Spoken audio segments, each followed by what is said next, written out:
এক দেশে ছিল এক টুনি। টুনি ছিল একটা জাদুর হাঁড়ি। এই হাঁড়িতে টুনি সমোসা এবং সিঙ্গারা বানাতো আর বনের সব পশু পাখায় লেগে এভাবেই টুনি প্রতিদিন হাজার হাজার সমোসা বানাতো এবং বনের পশুদের খাওয়াতো।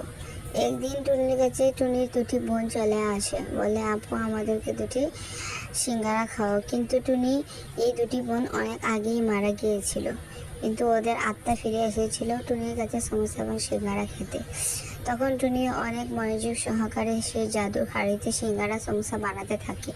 পাশ দিয়ে বয়ে যায় নদী, নদীর এপার থেকে ওপার, ওপার থেকে ওপারে, বনের জঙ্গলে পাশ দিয়েই টুনি সেই জাদুর হাঁড়িতে প্রতিনিয়ত সিঙ্গারা সমোসা বানাতো আর সবাইকে খাওয়াতো। এভাবেই টুনির প্রতিটি দিন কাটতো। টুনি ছিল খুব ভালো মনের একজন পাখি, কিন্তু টুনির মনে অনেক কষ্ট ছিল। টুনি সেই কষ্ট কাউকে বলার মতো কাউকে খুঁজে পাচ্ছিল না। একদিন টুনি কান্না করতে করতে সেই সমুদ্র সিঙ্গারা নদীর পাড় দিয়ে বানাতে যাচ্ছিল। সেই সময় চলে আসে কতগুলো চিল। সেই চিলগুলো যাচ্ছিল, টুনি ওদেরকে ডেকে এনে সিঙ্গারা খাওয়ায় এবং ওর মনের অনেক দুঃখ কষ্টের কথা বলে ওর বাবা মাকে।